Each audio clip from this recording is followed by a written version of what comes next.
You're listening to Liberty Buzzard with Dustin Hammett and Thomas Umstattd Jr. Episode 32. I'm Dustin Hammett. I'm Thomas Umstattd Jr. Welcome to the show where we have an interesting conversation about a fascinating topic every single day. Well, maybe not every single day, but at least a couple times a week.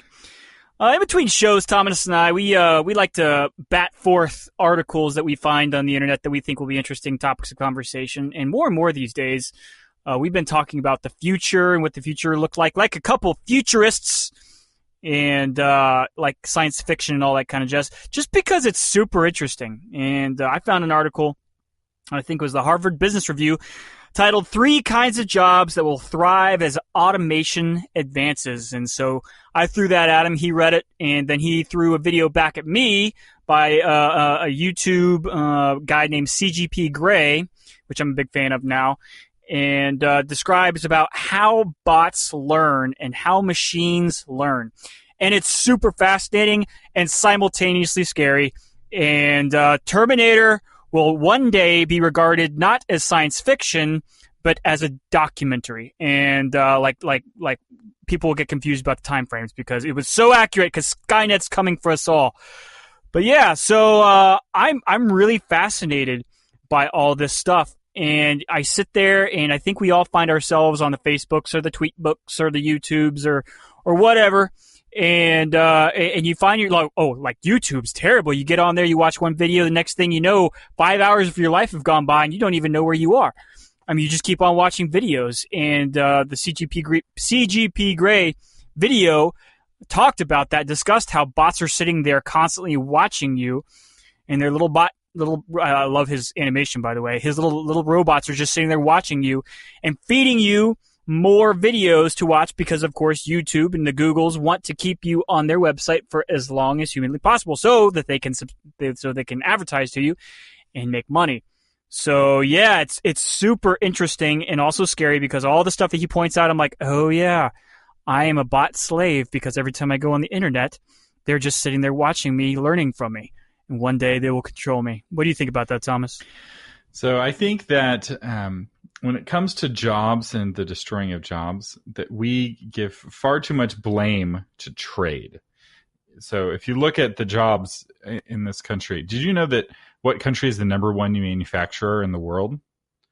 It's the United States. In fact, since like the 1980s, I think we've doubled the amount of manufacturing that we do. Now that's measured in dollars. What politicians measure manufacturing on and why they're all up in arms is the fact that there are fewer manufacturing jobs. So while we've doubled our output, we've reduced the overall number of people working in the factories. And you're like, well, how do you do that? How do you double your output while we're reducing your headcount?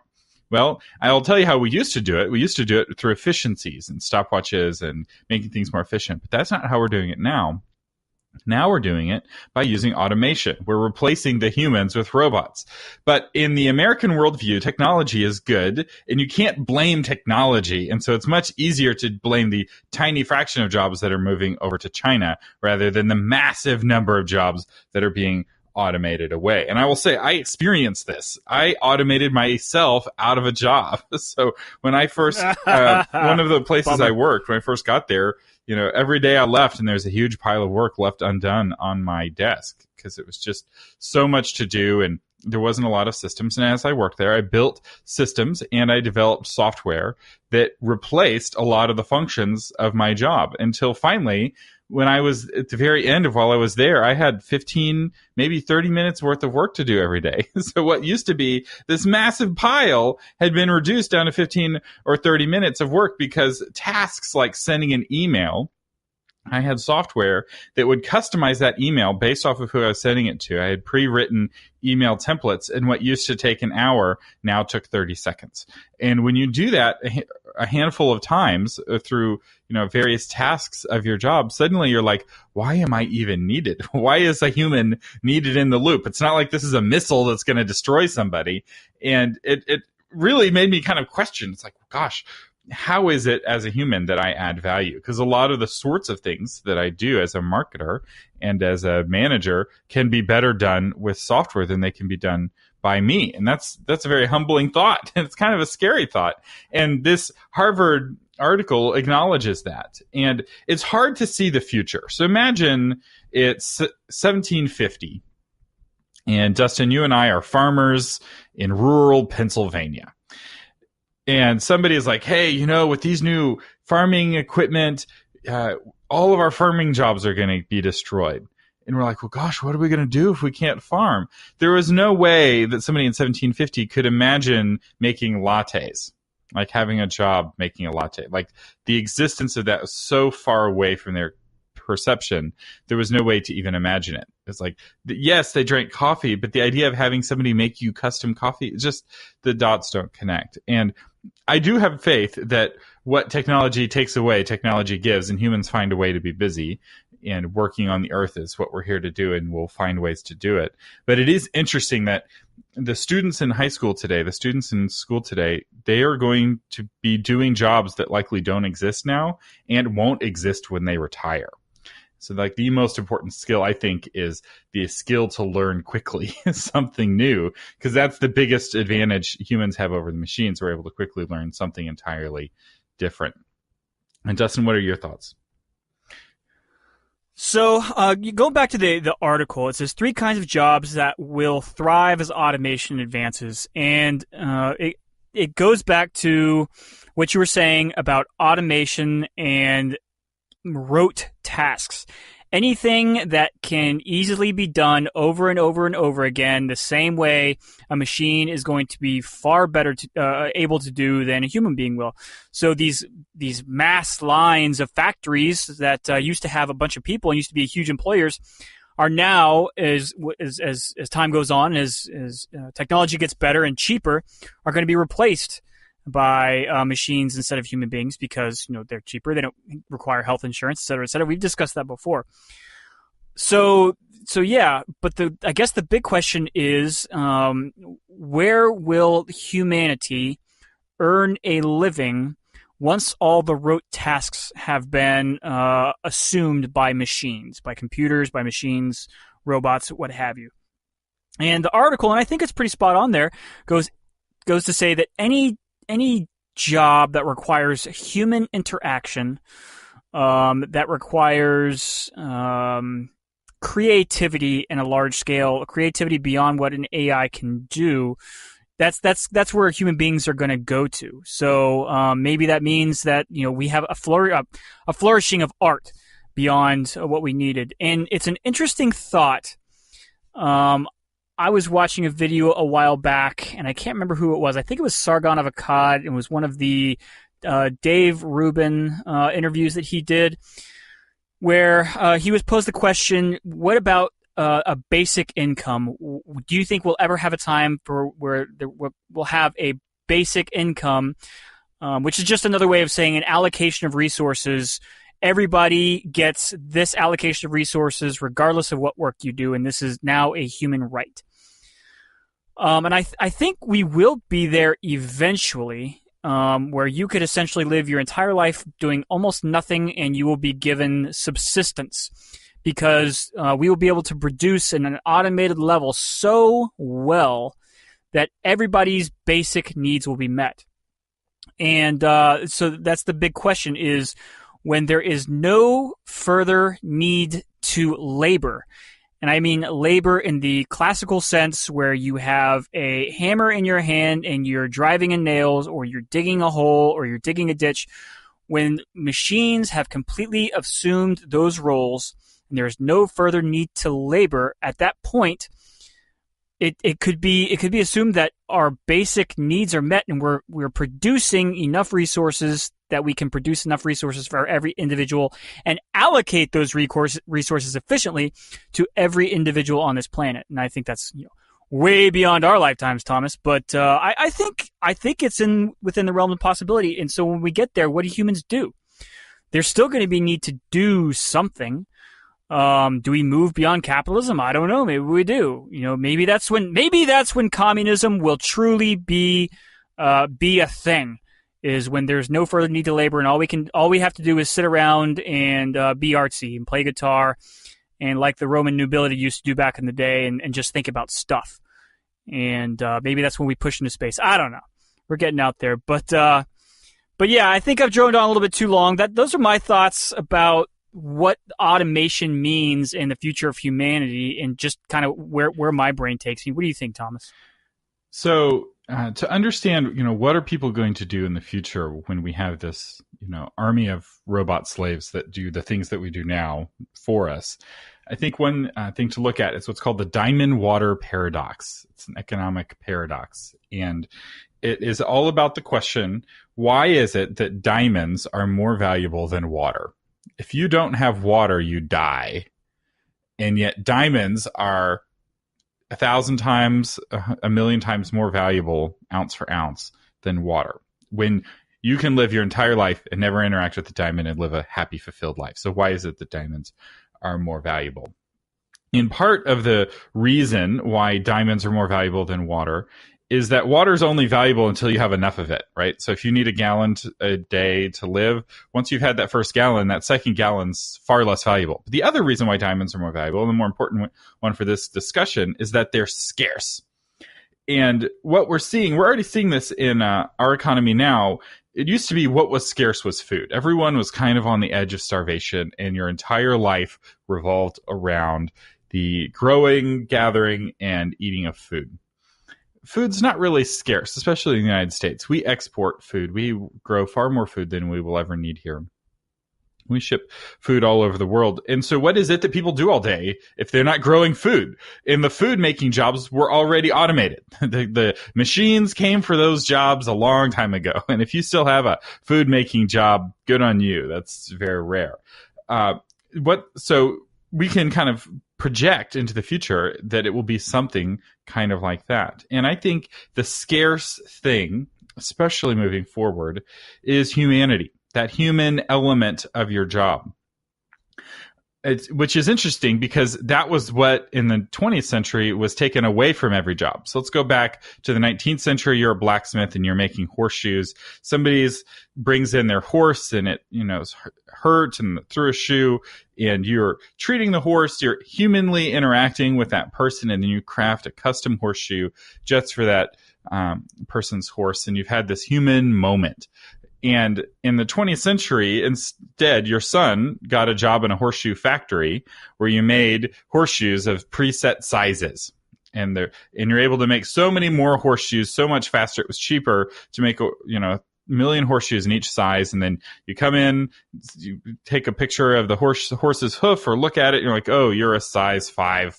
I don't know what horseshoe sizes, how they work, but let's just imagine a horse is size 5, and then you put a pre-manufactured size 5 shoe on it, and they're off, and maybe there's no human interaction hardly at all. That human element of the job was extracted. And during the 20th century, humans were asked to act like robots, especially in a factory condition.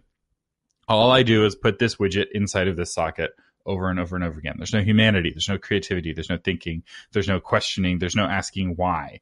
And those kinds of jobs are what the machines are doing.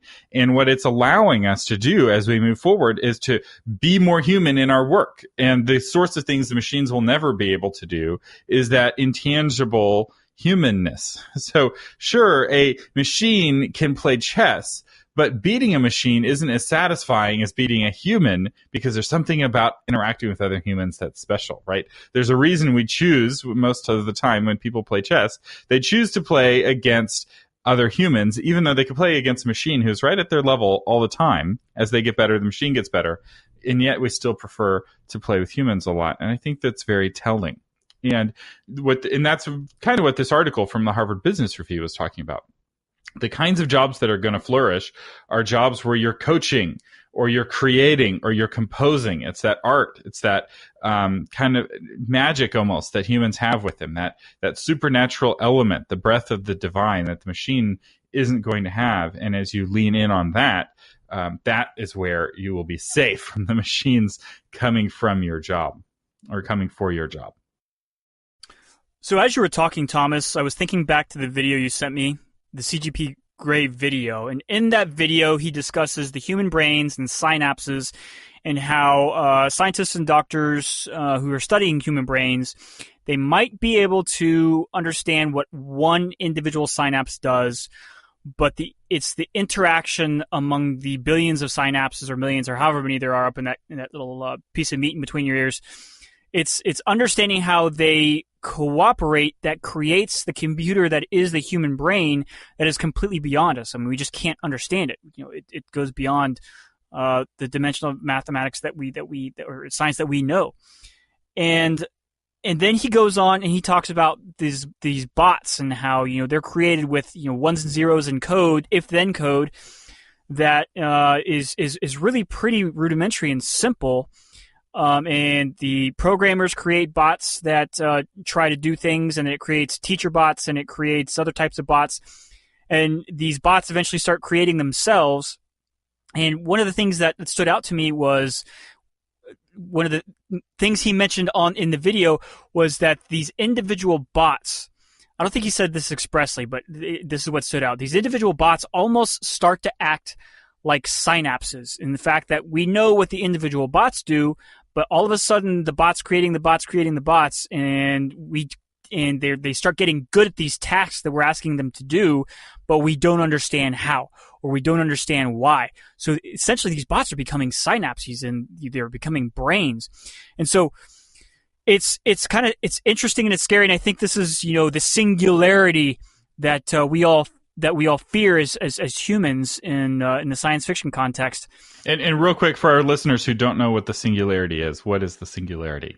So I'm going to say what I think the singularity is, and you can correct me on whatever the finer points I know. The singularity is, the Skynet moment when machines gain consciousness to the point where they can be creative and make decisions, and they essentially become conscious, sentient beings, just like a human being. Did I get it right?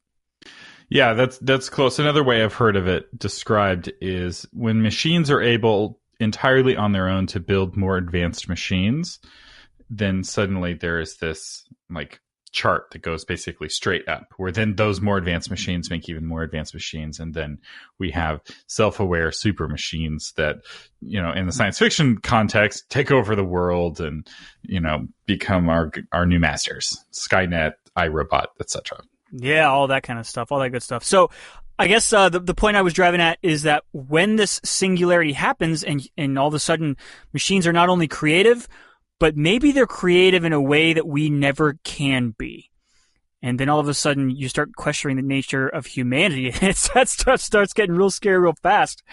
And man, so God forbid that the singularity actually occurs and that machines can be creative, because that really makes you to question the nature of humanity and our unless we can transfer our consciousness into the machines themselves, which I'm sure we'll try to do, and all of a sudden we can live eternally, but that it really kind of makes you question the nature and the future of humanity as we are right now.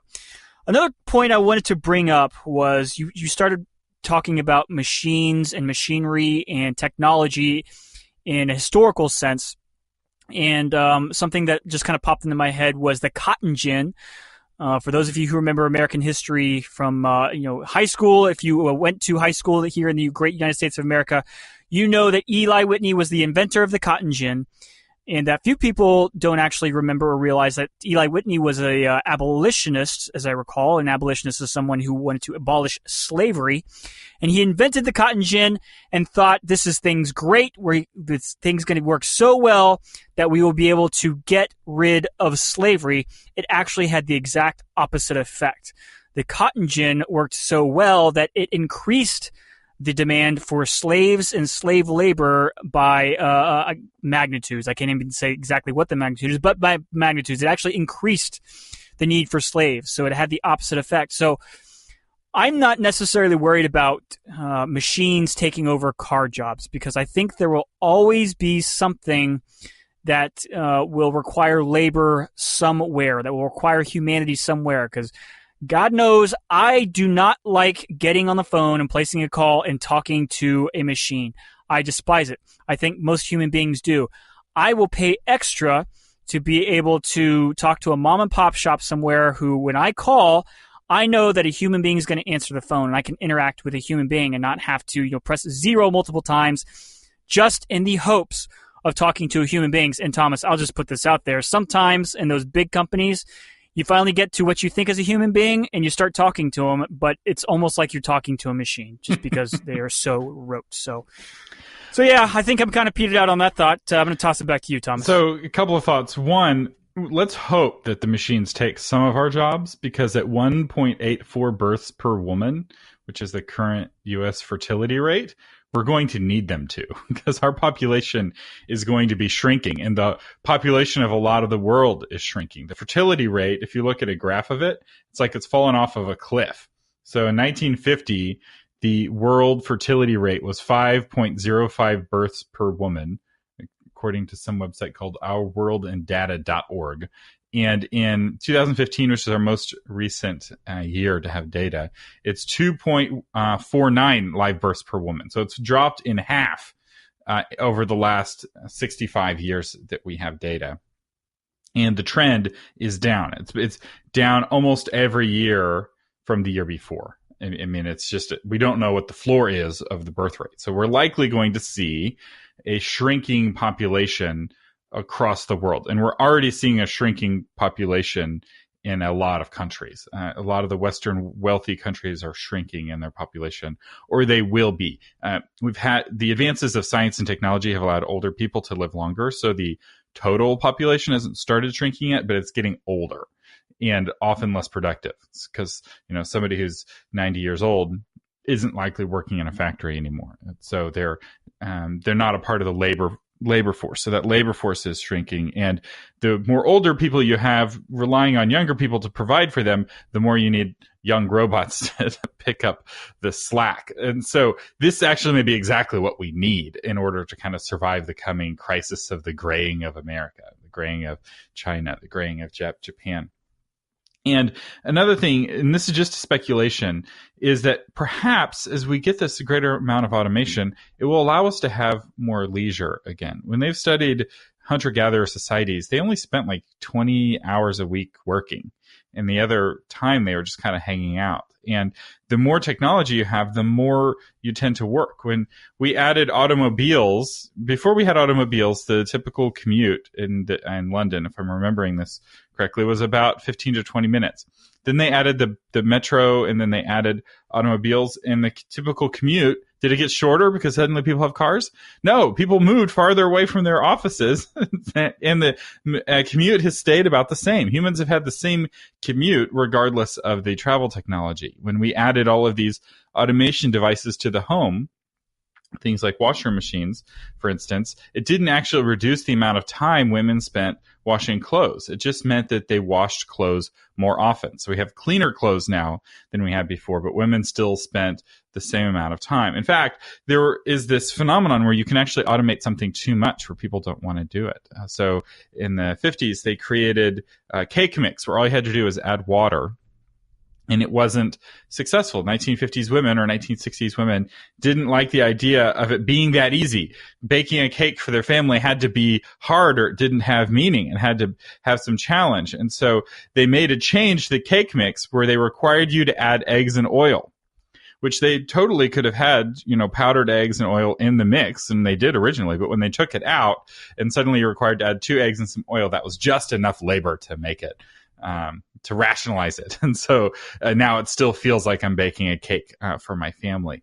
And this change of potentially having more leisure may be a good thing. It allows us to, live happier, more relaxed lives. What I see, though, is that the leisure is very unevenly applied. So you have the people who know how to make the machines, and those people are working like crazy. You talk to a software developer, and they're working, and they're expected to work 40, 50, 60, 80 hours a week. And all the other ones are too, because there's just not enough work for them to do. Whereas a lot of other people are struggling to find a part-time job, and they have a lot of leisure time, and they prefer to do more work. And that, I don't know if that's solvable, the uneven distribution of leisure. So overall, I'm optimistic, though. I think this future is going to be good, but it's going to be different. And I think that this is something that's important for us to talk about. And we shouldn't just like, oh, the future is a surprise. There's no way to know that this was coming. I don't think that's true. I think that if you study history and if you pay attention with what's going on around you, you can be prepared and you can be the person who's skating to where the puck is headed rather than where the puck is now. And the final story of this, when I was in school, I went to university in 2004, and the University of Mary Hardin Baylor still had a dark room, and it was teaching students how to develop film in the photography degree department. And I was like, this is so stupid. You're not skating to where the puck is heading. Digital photography is going to completely replace film photography. And now the film photography companies no longer even make film cameras. So if you went to school when I went to school, which is only 10 years ago, actually a little more than 10 years ago, I'm getting old. Anyway, I'm having an existential crisis over here. It's now a completely useless skill because you can't even buy a film camera, even if you wanted to use those skills. Our university did a bad job of seeing where the puck was headed. I think it's possible to do more. And keep listening to the show. We're going to keep discussing the future and where things are headed. So I think I'll wrap it up here, Thomas, by saying I think you brought up a very good point, and something I have to remind myself of is we kind of always find us. Well, I don't know what it is about science fiction and dystopia. It's like utopias don't sell that well, but dystopias, man, people just like to get in there, and it's just dramatic. And whether it's what's the one with the Mockingbird and Mockingjay? I can't remember what the title is. Hunger Games. My kids liked it. Hunger Games. That's the one. And you have all these teenager dystopias that have popped up amongst the vampire and zombie stories. But yeah, I mean, even the zombie stories are dystopias. A virus takes over and kills humanity and causes us, our dead, to eat our faces off. So there's always this dystopian fear of the future, and I think it's directly related to fear of the unknown in your basic human conscience. And fear of something that is different because we want to be comfortable. Our natural want is for things to be now up into perpetuity, just because we always want things to remain the same.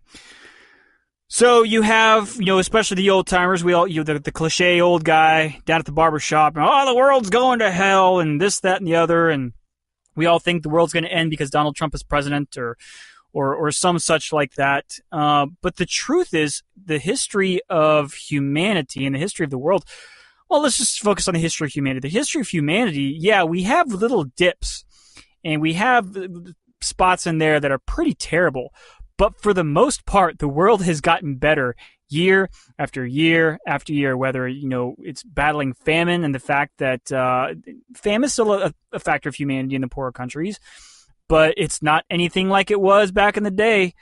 Do we fear a drought that's going to kill off wide swaths of humanity like we did, a few thousand years ago? No, not really. Drought's bad for business, but I don't think we're anybody's really in fear of something that's going to kill us all, just because technology's gotten that good. So I think if you look back at history, you really have more cause to be optimistic for the future than you do pessimistic. Not saying something bad couldn't happen. I'm not saying the moon can't explode or an asteroid going to hit the Earth, just like what was that movie back in the day? But yeah, I think those make good fiction, but I don't think it's the reality. I think the reality is more optimistic.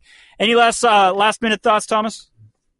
The future is like a wave, and there are like a big surfing wave, and you can either surf with it and let it propel you forward, and it's really fun, or you can fight against it and let it tumble you over and over.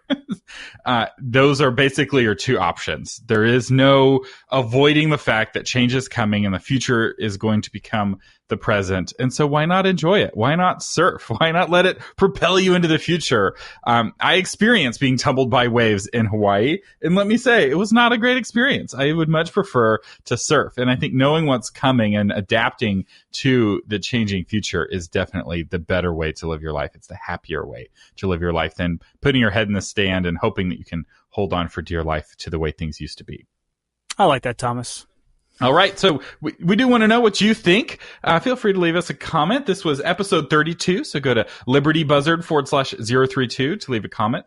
Yeah, we want to know what you think. And if there's a topic you would like for us to discuss on this show, if you've been listening for a while, you know the kinds of topics that we hit. We'd love to get your feedback. If there's something in the news or some question you have that you would like the Liberty Buzzards to pick at, do drop us a line at libertybuzzard.com. I'm Thomas Umstattd Jr. I'm Dustin Hammett. And you've been listening to Liberty Buzzard. This episode of Liberty Buzzard is brought to you by Tom Umstattd CPA. Tom has over 35 years of experience helping people like you pay only their fair share in taxes. Don't let the IRS stress you out. Get Tom and his team on your team at taxmantom.com.